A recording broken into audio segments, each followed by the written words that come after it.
We interrupt this program for breaking news. I can't use it. Newsflash. It's time for the news. I derailed it yesterday.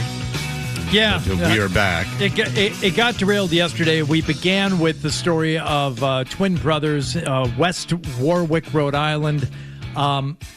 And all we learned about them so far is that one of them has face tattoos. We're going to skip over the first story, the backstory on these gentlemen. What they did, Fred, was they had a junk removal business. And the business was they would go around, collect people's junk, and then just keep the truck door open and have people come by and say, take whatever you want. So that way they didn't have to do like a lot of the disposing of the junk. And they were, reduce, reuse, recycle. And it was kind of a nice service for the community. But these fellas have ideas. They've been through the ringer, these two. They've had, quite the life so far. Can I ask you one question? Yeah. If you are walking your dog and someone has put furniture on the sidewalk for someone to take and your dog goes to pee on it, do you let them pee on it? No. Okay. Because I think that's fair game. If you leave something to be picked up on the side just with a note that says take it, Yeah. that now it's just part of the community. You're asking someone just to pick up your trash, and so if a dog pees on it, a dog pees on it. Well, it's an oddly specific question, Fred. I wonder if you found yourself in this situation. Oh, absolutely. And that's what I'm saying is that, and so, John, you have yesterday. Yesterday, my dog went to the bathroom on something. It was at the end of the curb, around the corner from me. So I could not agree more, Fred. Have at it. You left it out there. You don't want it. I don't care. And now I have to police my dog to, you can't go on the yard. You can't go, people don't pee on the yard. Get out of here with you peeing on the yard. Yeah, I know. Go live in the woods. Go make more money and get a gated property. You live on a street with people. This is a public sidewalk. You can't just now. If you have, it's funny because I do have a moral thing where if it's a beautiful garden that someone's obviously spent a lot of time on, then obviously I'm not going to have let my dog go to the bathroom there. I'll pull him a little bit to get him to move. But your yard, out of a sea of yards, everyone can pee on my yard, but they can't pee on yours. Stop that. You can pee wherever you want. And if the dog is stopping to pee on some furniture that's out on the curb, chances are they're doing it because some dog has peed on it already. And they're trying to, put their scent on top of that scent. It smells like something. I mean, who knows? Probably maybe, dog pee. Maybe he's a big water sports guy or something, Okay. Who knows? You don't know what goes on under closed doors. These two brothers recently pulled off. I'm not sure what they were trying to pull off, Fred. As I posed this question to you yesterday, we are in the business of trying to understand things around here. Let's see if we can understand what one of them in particular was up to. 11 o'clock, we are learning more about this viral video out of West Warwick that sparked concern across this nation. Easy for you to say. Jeez, that was a truly spectacular statement right there. I mean, he's got a mouthful of milk duds. Wow. My goodness. Hold on a second. Hang on to your jobs, people. It's like he's hurrying but trying not to at the same time. Half a burrito in my mouth there. Interesting professional choice for him. Wow. Oh. 11 o'clock, we are learning more about this viral video out of West Warwick that sparked concern across this nation. Police now say it was all staged. You saw it first here on NBC 10, and tonight... I saw her? You saw it. Look out, New York City. You got your next anchor. Nick just goes, I understand this guy completely. Seems like he's pretty stuck regionally. It doesn't seem like there's a lot of movement. We had written on the board and everything like that. And everything like that. I'm cool, calm, collected, Nick. In a narrow room. Police now say it was all staged. You saw it first here on NBC 10, and tonight we've confirmed the same brothers that NBC 10 spoke with earlier this week are the same ones that investigators say are behind this. I'm Dan Janik. And I'm Patrice Wood. They're now admitting to orchestrating this whole scene. And the night team's Leanna Falk has the new details. Would you like to know what the scene is, of the image that they just showed? Sure, because it only took them half an hour to get to it. It is somebody dressed in a full Ku Klux Klan robe walking down a city block. Ted? I wonder which member of my gang was out and about that night. Jimmy, what are you doing out there? Yeah, you were in the Klan robe outside the rally. All right. It's that kind of party. All right, so this is a guy in a Ku Klux Klan robe. Okay. Yeah. Ryan and Sean Fitzgerald, twin brothers, both admitted to NBC 10 that they were behind this viral video. And while police say they orchestrated it for social media content, Ryan had a different response when we questioned him ourselves. How did you guys come up with the decision to go out there that night? So I ordered my thing, right? And I just decided that I wanted to bring more attention to the fact that not just in this town but all around America, that I believe there's a bit of a disparity between white and black. Ryan. Yeah, when one wants to orchestrate the difference between the treatment of races, you of course go and support someone who makes Ku Klux Klan clothing. Yes. Now, again, the message seemed to be getting into the heart of his message here, maybe a little bit. Is Schilling having another estate sale? Is that how he came about this robe? Again, apparently, if you go into Schilling's home, at least at one point, you would get a nice look at some Nazi memorabilia. Oh, sure. Well, just like a plate, no big or a tumbler. I'm always fascinated by that. Like, if you got invited, like Schilling's a big star and everything, and you get invited over to his house, and then you're confronted with this like Nazi memorabilia that he has because he collects historical. It just would be what's the proper wildly response? Uncomfortable. Oh, cool. I guess you just wouldn't say anything, but like it's if you put yourself in the shoes of someone who shows up to a house and there's like actual Nazi stuff from World War II being displayed, it's certainly like a gut punch. I mean, I don't care who you are. Even if you were a Nazi, I would think that it would be weird. Hey, we're trying not to show this or stuff. just like you're so open with this stuff. I moved to Bolivia for 30 years. That's probably a good place. All right. Okay. So what was in his mind? He bought the Klan robe. He bought the Klan robe and what? Black. Ryan Fitzgerald back speaking with NBC 10 after it was revealed this viral video was actually planned by him and his twin brother, Sean. Who was in the robe? Me. I was in the robe. Investigators say they orchestrated the scene on Main Street Monday night. Ryan admits he wore the robe. Sean admits to filming. Sounds like you have regrets about the whole thing. You bet I have regrets. I'm very angry. He knows where my head is with this whole thing. He's been getting screamed at for the last 48 hours. Do you regret it at all? Do I regret it? Regret my delivery? I regret. Actually, no, I don't regret it. No, I don't. Oh, no, I don't. Regret nope, I don't. okay. Actually, the more I think about it, no, I don't. Police say despite how it looked, there's no evidence linking the brothers to any hate group. Do you have any connections to the KKK? I wish, but no, not at the moment. I don't. I don't have any connections to them. His other brothers are arguing constantly throughout this. Oh, no, okay, he doesn't have any regrets. And he's kind of like, yeah, I can't believe this guy. And his own twin brother says, you wish? Yeah, so he's saying that he wishes that he was part of the Ku Klux Klan. And the other brother's like, you shouldn't have said that. Right. So if he wishes he was in the Ku Klux Klan and he has the robe. If you choose to give this one Fitzgerald the benefit of the doubt, he wishes he had a connection to the Ku Klux Klan so he could bring them down. That is, that is the benefit of the doubt argument. But the other brother doesn't seem to grasp the message of his twin, whom he shares mental telepathy with. So even he is unsure as to what his brother's message is. And they can speak in Esperanto or something. They can speak in some language only twins. John, you have twins. They can mind meld. Sure. Do you have any connections to the KKK? I wish, but no, not at the moment. I don't. I don't have any connections to them. The stunt sparked outrage nationwide, but especially in West Warwick. It's nationwide.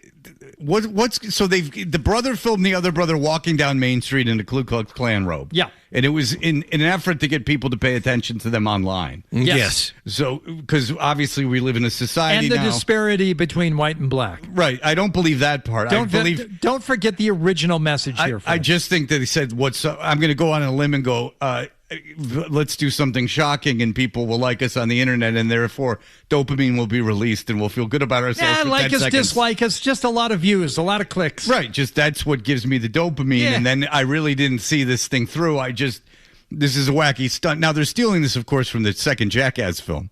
The Ku Klux Klan portion of the thing, where they just walked around in Klan robes. Director's cut. Burning stuff and went, This is outrageous, isn't it not? The subtlety of this is overwhelming. It was extremely scary to think that we had something like that happening in our area. Even if it is a joke, it's not funny. It has no place in our community. Well, it's hysterical. I mean, I don't know what you're. Yeah, you don't get it. You just don't get it. Well, see, the thing is the squares get all riled up when you go out in the Klan outfit. Yeah, it's you're rousing the losers there in Warwick that you're finally putting some spice in their life. See, the point of the prank would be to outrage someone dumb over something even more dumb, so you can mock their excitement over something really dumb. Yeah, but anybody could do that. A Klan robe is going to elicit shock in and of itself. So if someone gets offended by the Klan robe, they're having a natural reaction. I don't get the comedy of it. Well, it's more of a thought experiment than it is traditional comedy. Right. Like if you were loitering and someone came out like some old guy and he starts yelling at you to move and you go, no, and then he starts going all Karen-y like on you, that's the thing that gets you to bite. Wearing a Ku Klux Klan robe, the natural reaction walk you down the street with no confrontation. Right. It's going to be just kind of like, look at the look on this guy's face. He's shocked that someone's wearing a Ku Klux Klan robe. So they did it at night on Main Street when all the shops were closed and there wasn't anybody out there. I don't see the subtlety of it. There's no kind of. It's so subtle. Like when Wee Man goes and is on a date with another little person, and then another little person comes in, and then they break it up, and then the cops come in and they're all little people, and then the paramedics come in and they're all little people. Now that's a show. That's like you've got it's a joke on top of a joke on top of a joke on top of a joke, all involving midgets. This very one note. You need a hat to put on that hat. Yeah, I mean, where's the twist? I'm not getting this at all. Residents are grateful police took it seriously. Social media can be great, but not for something like that. No charges have been filed against the brothers. Police say the investigation is closed. I do believe that social media can be great. I always use the term great when talking about social media. Social media is awesome, but this, not so much. I mean, for someone using it for wrong. You know what? I did not like this video, literally or figuratively. Well, I liked it because I watched it, So you got to like it. I want more. I gotta get the algorithm giving me more stuff. More of the Ku Klux Klan stuff. Let's move to the world of science here, Fred, for our second story this morning. Something that I think you will be very interested in. A doctor at the University of Maryland has created a tiny wearable device that goes on your underwear to get a better understanding of flatulence. It's called a camera. You gonna break wind? It's called the Fredometer. You got a jar for that thing? Seal it up, put it on eBay. Here we go. Is it inside the Ziploc bag? Yeah, I'm doing a thing for the University of Maryland. Yeah, it's got a called camera in the bowl. Yeah. Don't worry, I'm from the University of Maryland. I'm doing something. I got to understand more. I got a mirror on my shoe. I'm doing a study. Don't mind me. I'm from the University of Maryland. I can indulge in whatever perversions I want. It's science after all. From an upskirt university. It's science. A doctor at the University of Maryland has created a tiny wearable device that goes on your underwear. Size has always been the issue with this thing. It was always too cumbersome. Finally, since technology has caught up to the flatulence community. The first one was the size of a Geiger counter, and it just didn't really work. You couldn't, you were just basically being pantsed constantly to keep this thing on. I'm trying to track my farts, but this thing is too cumbersome. I've got the flatulence 5000 box with a hose. This is very primitive. It's got a battery compressor on it. It wasn't practical. It's like an old gramophone. It's just a big horn that I got to shove up there. Ear trumpet. Yeah. I just put a midget in there. He just says farting. A doctor at the University of Maryland has created a tiny wearable device that goes on your underwear to get a better understanding of flatulence. Really? The 3D print. Really? It's true. No, I'm reading this. It's the real news. This is what I've chosen as a living. I said it. It's not even April 1st. The 3D printed device tracks how many times a day a person passes gas. Now, you may be wondering why this exists. It is all part of a study. Yeah, for kicks. I get it, lady. Because we're evolving, dummy. Cheap thrills. All right, so this guy is going to give the range of numbers in terms of what they've recorded so far in terms of the fewest and the most. So would you like to guess? Okay, the farts, it tracks farts, so it would be silent too, I would imagine. Yes. If it's using 3D printers technology. Men or women? Women, the low is 0. And it's all of them, except for the fat one.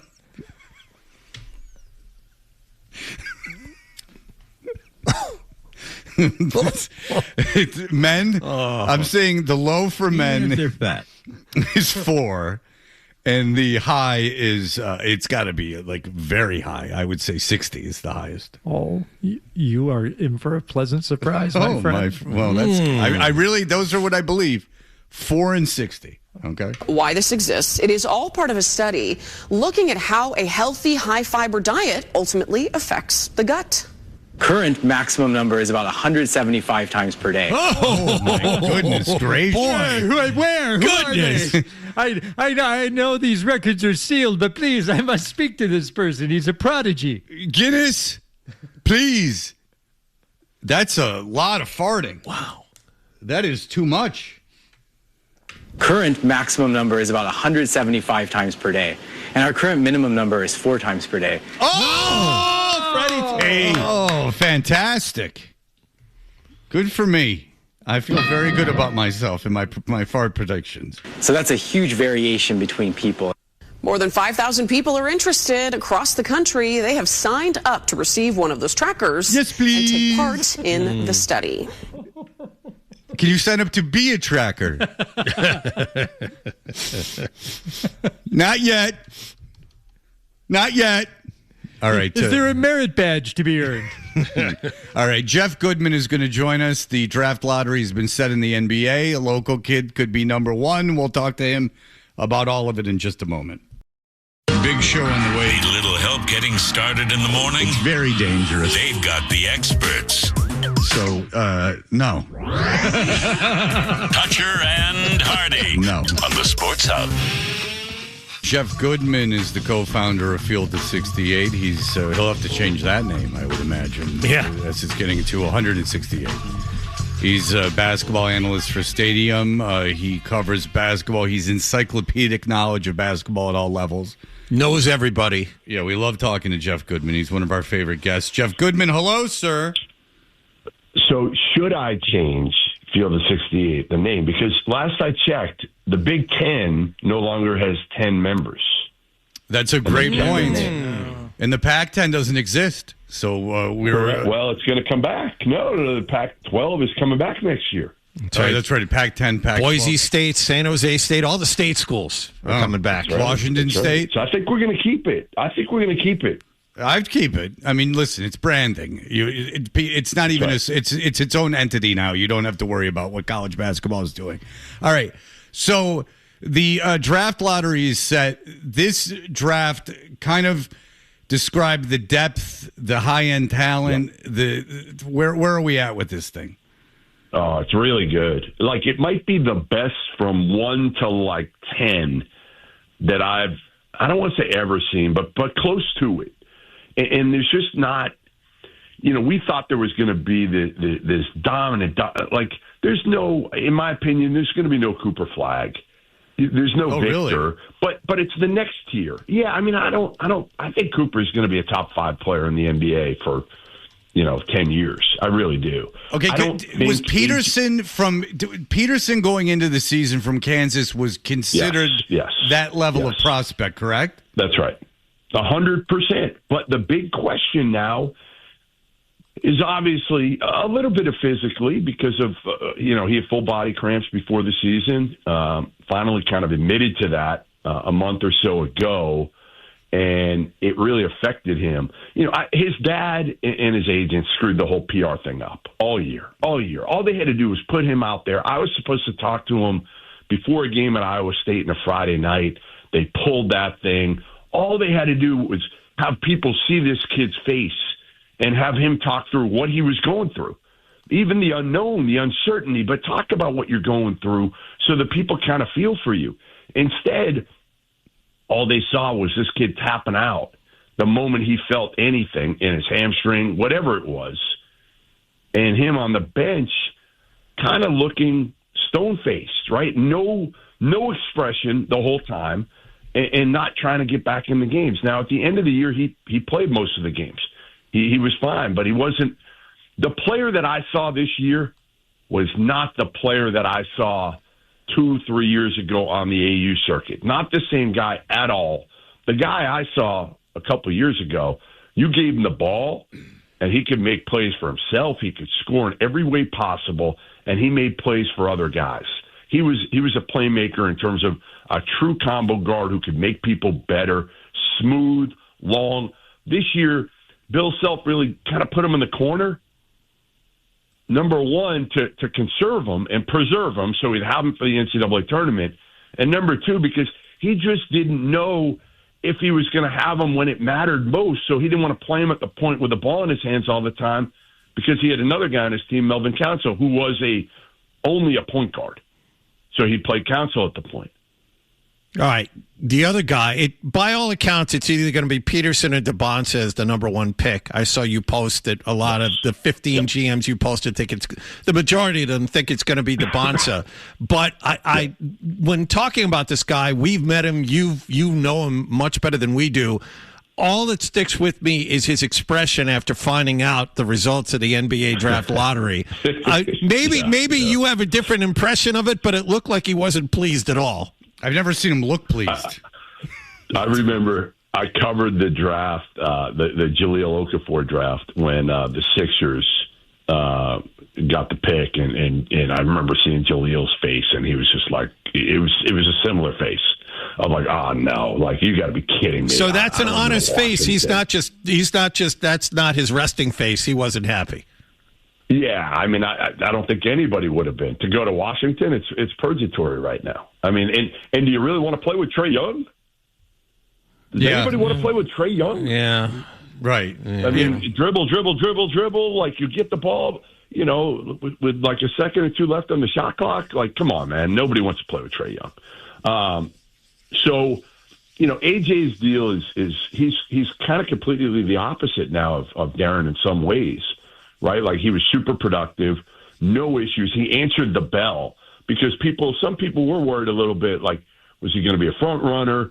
Was he going to be competitive enough? Well, this dude never topped out all year. Like he played every game, every minute, competed for the most part. There are some concerns with NBA guys on his decision making, but he's also he measured up yesterday. He was like 6'8.5" without shoes, long. We know. Not that stuff matters that much, but it doesn't hurt him. That's for damn sure. And the other thing with the difference of the two of them, like AJ is super, as you guys saw, super marketable. Like that dude can turn it on whenever he wants. The smile, he's unbelievable at interviews because his dad, Ace, has literally put him out there for every interview. No matter who asks him, he will do every interview where Darren Peterson did nothing. And Darren Peterson doesn't really want to do them. Now, again, that's secondary. That doesn't matter. Like you're picking the guy that you think can be a top 5 player in the NBA, and I think maybe both of them could be. But again, if you took all this stuff out of the Darren Peterson, resume right now of this past year, most NBA guys would say, like, it's an easy one for me. I'm taking Peterson. Right. Now it's made it far more difficult because of all the due diligence that now Washington, Michael Winger is going to have to do, and that organization is going to have to do to feel comfortable with drafting Peterson. And I still think there's a chance they do. Well, yeah, because he's the player that has the highest ceiling. Now, the guy with the highest floor, and I've seen mock-ups that the guy says that they would take him. Number one is Cameron Boozer, who, had the most. I mean, A.J. DeBonza scored more, but Boozer was on the better team and, showed more in bigger games. Like, in the top three, how much of a difference is there between those three guys? Is Boozer dramatically worse than Peterson and DeBonza?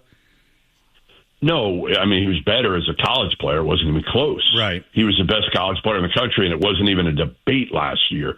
The difference is the upside, right? And that's what NBA guys are drafted on. Can Boozer be a top 5 player in the NBA? I don't see it. I don't see any way he's a top 5 player in the NBA where I could see that out of Peters. I also could see a scenario in which those guys aren't a top 25 player in the NBA at some point. I don't see that out of Boozer. So, again, his floor is higher, his ceiling is lower. But Boozer, man, if you, only saw him a couple years ago and saw the difference with him now, he couldn't shoot a 3. Now he can pick and pop. Takes him a while to get it off, but he can really, really shoot it from the perimeter right now. That's the biggest difference from 3 to 4 for me, is Boozer and Caleb Wilson. That's the next, decision that Memphis is going to have. To me, it's 1-2, obviously AJ and Darren, and then 3-4, and Boozer and Caleb Wilson are totally different players. Caleb is like a KG-ish type of player, super athletic, long, plays hard as you know what, just gets after it, but doesn't really shoot it well, but an incredible defensive player.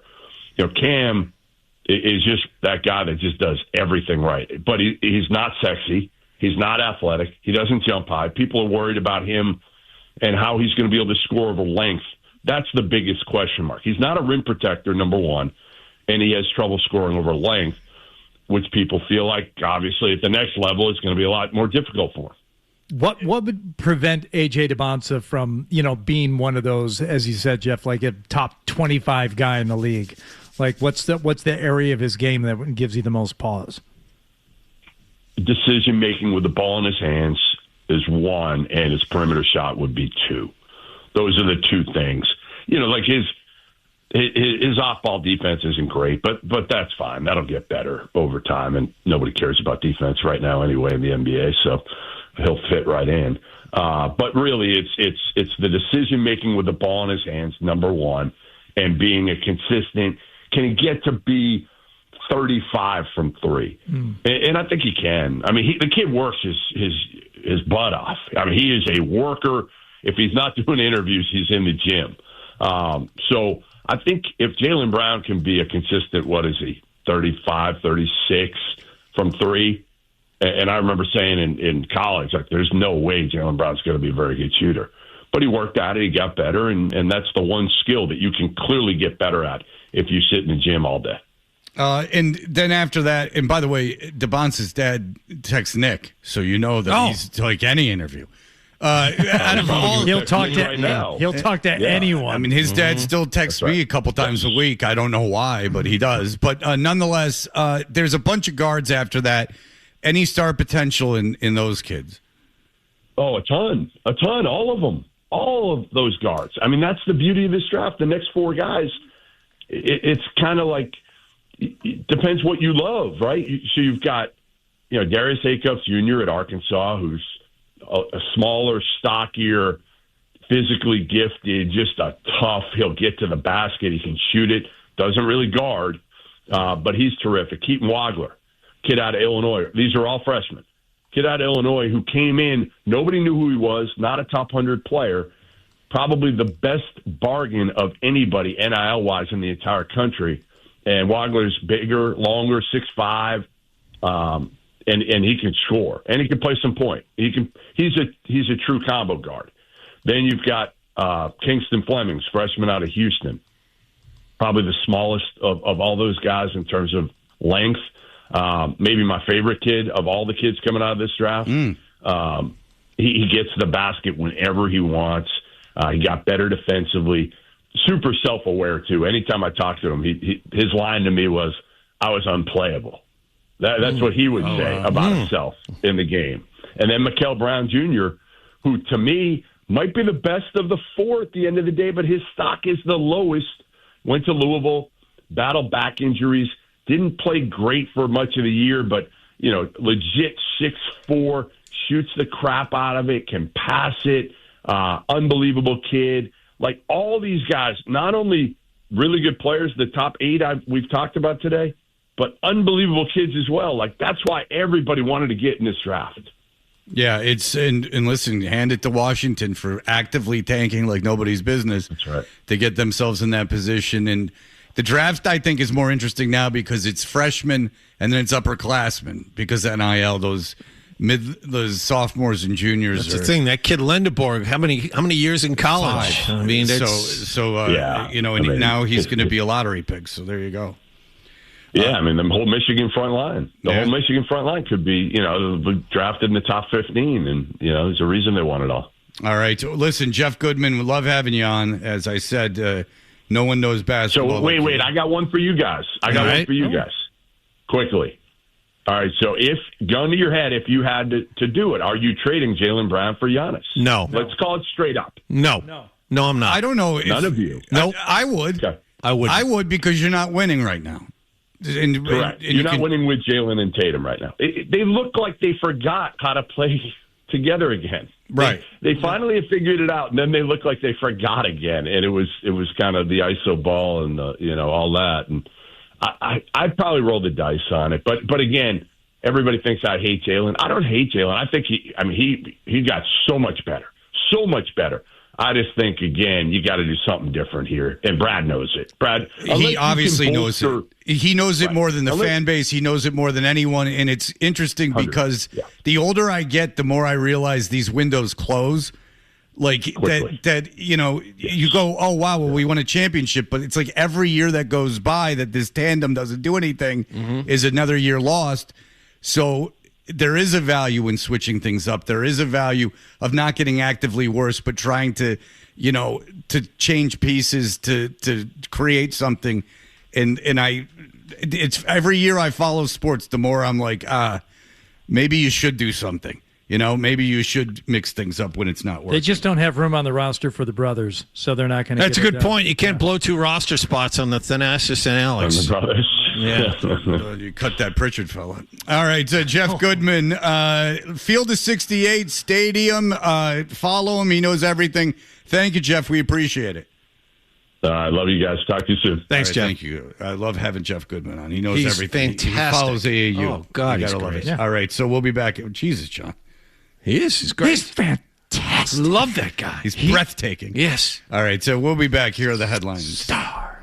When it comes to the show, Hardy thinks the same way you do. Nothing happened. He's got the same questions. Where is the story? And the same opinions. Boring. And he's back with Fred on the Sports Hub. We had a news segment that had a story about how a guy from the University of Maryland has finally created a device small enough to fasten to your underwear that tracks the amount of times you fart a day.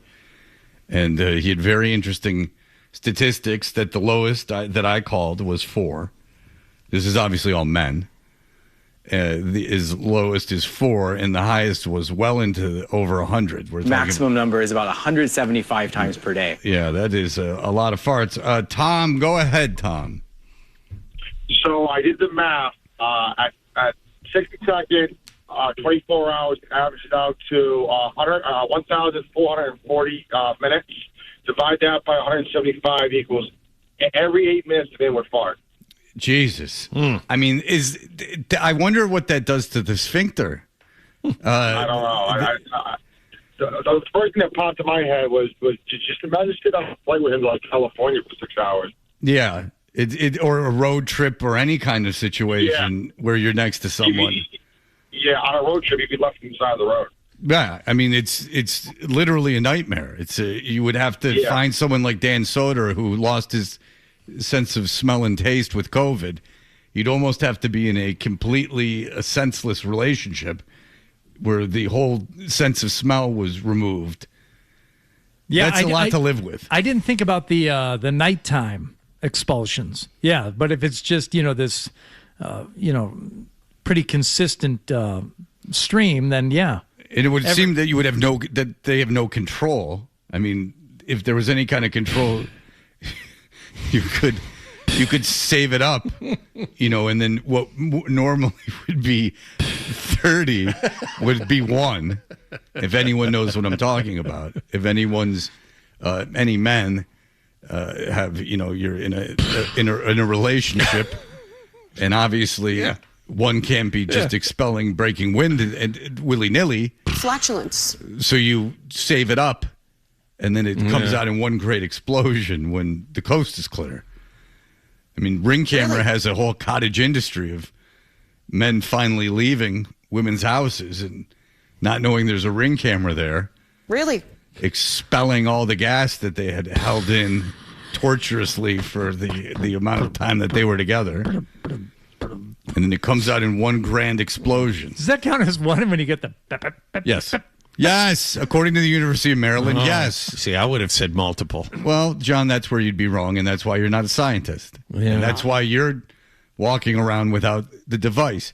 Look, sure, there's cancer and birds AIDS. fart, John? Good question. I know moths do. Oh, you're so modest.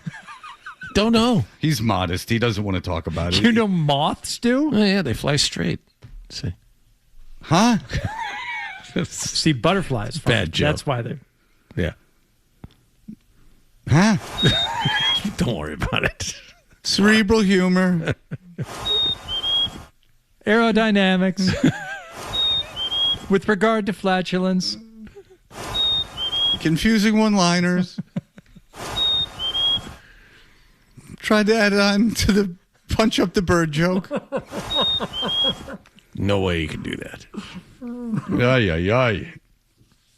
But it is, listen, I know there's cancer and AIDS and things that affect children. Well, there's only... But you don't cure those things right away. You got to find out how often people fart. There's only one thing to do, and if it hasn't been done already, I'm disappointed in everybody in that back room.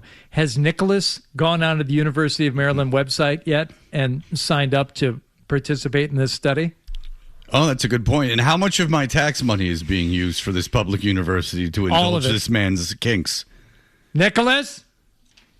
University of Maryland.edu. Don't do it, Nick. You have the family's reputations on the line.